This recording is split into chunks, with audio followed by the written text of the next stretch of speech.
حدیث میں یہاں تک الفاظ آتے ہیں، حضور نے تلقین کیا ہے نوجوان صحابہ کو، اے میرے بچے یقین کر، اگر تمام انسان تل جائیں تمہیں کوئی نقصان پہنچانے پر نہیں پہنچا سکتے مگر وہی کچھ جو اللہ نے لکھ دیا ہو، اور تمام انسان جمع ہو جائیں تمہیں کوئی نفع پہنچانے پر نہیں پہنچا سکتے مگر اتنا ہی یا ویسا ہی جیسا کہ اللہ نے لکھ دیا۔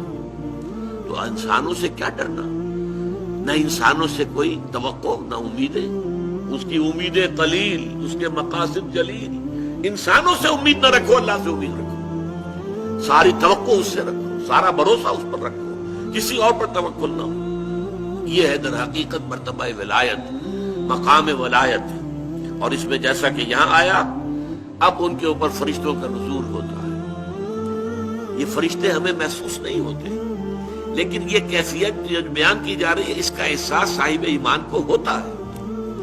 وہ چاہے نظر نہ آئے فرشتے، اور فرشتوں کا قول چاہے ہم اپنے ان کانوں سے نہیں سنیں گے، فرشتوں کی بات سننے کے لیے دل کے کان ہیں۔ فرشتہ جو ہے وہ در حقیقت غیر مرئی ہے، وہ غیر مادی ہستی ہے، مادی نہیں ہے، وہ تو صرف نور پر مبنی ہے، نور سے بنا ہے اور نور ہے، لہذا ان کا تنزل ہوتا ہے۔ وہ کیا کہتے ہیں، اللہ تخافوا ولا تحزنوا، وہی نتیجہ، الا ان اولیاء اللہ لا خوف علیہم ولا هم يحزنون۔ زوال خوف و حزن، یہ دو چیزیں ہیں جو ثبوت ہے کہ واقعتاً اللہ پر ایمان موجود ہے، واقعتاً اللہ کی ربوبیت پر دل ٹھک گیا ہے۔ اگر دل پریشان ہے، یہ میرا نقصان کر دے گا، یہ مجھے تکلیف پہنچا دے گا، یہ میرا یہ کر دے گا، وہ میرا وہ کر دے گا، اس سے میری یہ بات بن جائے گی، وہ مجھے یہ فائدہ پہنچا سکتا ہے، لیکن کہتا ہے دعویٰ یہ ہے کہ اللہ پر ایمان ہے میرا۔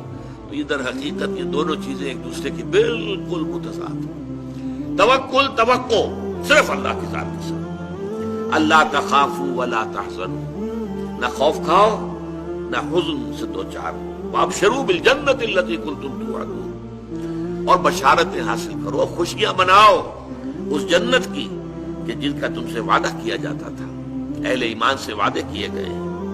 وَلَكُمْ فِيهَا نَحْنُ أَوْلِيَاؤُكُمْ فِي الْحَيَاةِ الدُّنْيَا وَفِي الْآخِرَةِ، ہم تمہارے ساتھی ہیں، مددگار ہیں، پشت پناہ ہیں، حمایتی ہیں، دنیا کی زندگی میں بھی آخرت میں بھی۔ یہ نوٹ کر لیجئے، یہ دنیا کی زندگی میں ایک چوسر کی جنگ ہے، جیسے چوسر کی سڑک ہوتی تھی، حق و باطل کی جنگ جاری ہے۔ حق و باطل کی ایک جنگ ہمارے اندر ہے، ایک طرف ہمارا نفس امارہ ہے جو برائی کی طرف ہمیں دھکیلتا ہے، ایک طرف ہمارے اندر روح ربانی ہے، وَنَفَخْتُ فِيهِ مِن رُوحِي، وہ ہمیں خیر کی طرف، بھلائی کی طرف، بلندی کی طرف کھینچتی ہے۔ ایک کشاکش جو ہے ہمارے اندر ہے، کچھ کشاکش باہر چل رہی ہے۔ ہمارے اس نفس کو تقویت دینے کے لیے، اسے مشتعل کرنے کے لیے یہ شیاطین جن موجود ہیں، الذی یوسوس فی صدور الناس من الجنۃ والناس۔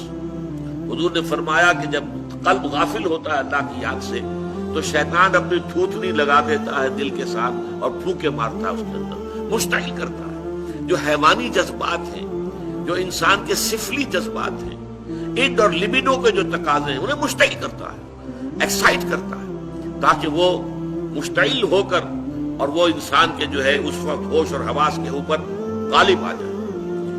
اس کے مقابلے میں فرشتے ہیں غیر مرئی، فرشتے جو ہیں وہ ہمیں روحانی طور پر تقویت پہنچاتے ہیں۔ ہمارے اندر کا جو خیر ہے، جیسے کہ ہمارے اندر کا شر، نفسانیت، اس کو تقویت پہنچانے والے شیاطین جن باہر موجود ہیں جو نظر نہیں آتے، اسی طریقے سے ہمارے اندر کا خیر، روحانیت، اس روحانیت کو تقویت پہنچانے والے ملائکہ ہیں جو خارج میں موجود، وہ بھی نظر نہیں آتے، یہ بھی غیر مرئی، وہ بھی غیر مرئی۔ مرئی لوگوں کے اندر بھی جو انسان ہے، خیر کی طرف بلانے والے بھی ہیں، شر کی طرف بلانے والے بھی ہیں۔ آپ کا دوست یہ بھی کہے گا چھوڑو میاں، کیا کس چکر میں پڑ گئے حلال حرام کے، دیکھو فائدہ ہوتا ہے اس کام کے اندر، جس کام میں فائدہ ہو وہ کرو، اللہ اللہ کر سکتا۔ یہ کیا حلال اور حرام اور صحیح اور غلط اور جائز اور ناجائز، وہ آپ کو شر کی ترغیب دے رہا ہے کہ نہیں دے رہا؟ اسی طرح کوئی آپ کا بھائی ایسا بھی، اللہ کے بندے خیال کر، غلط کام مت کر، اس سے تھوڑا سا یہ کہ تجھے دنیا میں دولت مل جائے گی، اخروی زندگی برباد ہو جائے گی تیری، ایسے انسان بھی تو ہے نا آخر۔ تو لوگ جو ہے خارج میں، انسانوں میں بھی داعیان شر بھی ہے، داعیان خیر بھی ہے، وہ تو ویزیبل ہے، مرئی ہے۔ غیر مرئی عالم میں جنات شیاطین جن ہیں جو ہمارے نفسانی خواہشات اور تقاضوں کو بڑکاتے ہیں، اور ادھر ملائکہ ہیں جو ہمیں تھپکی دیتے تم نے اچھا کام کیا ہے۔ اچھا کام کر کے جب مسرت ہوتی ہے، حضور نے فرمایا اذا سرت کا حسنتوں کا وساعت کا سیئتوں کا فانت مومن۔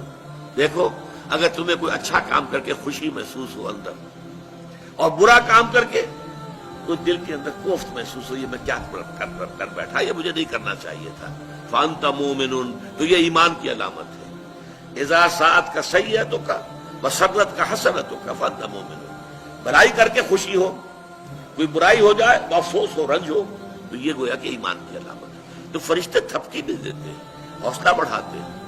قرآن مجید میں آیا ہے جنگ بدر میں، جنگ احد میں فرشتے آئے، انہوں نے مدد کی، اہل ایمان کے دلوں کو اور اہل ایمان کے قدموں کو جمایا۔ انثبت الذین آمنوا، جاؤ قدم جما دو اہل ایمان کے، تو اہل ایمان کے لیے فرشتے آئے۔ تو یہ فرشتوں کا نزول ہوتا ہے ان اولیاء اللہ، اللہ کے ساتھیوں کے بارے میں۔ اب یہ اولیاء اللہ سے آپ یہ نہ سمجھ لیجئے کہ وہ کوئی علیحدہ قسم کی نوع ہے یا کوئی علیحدہ جنس، انسانوں ہی میں ہوتے ہیں نا۔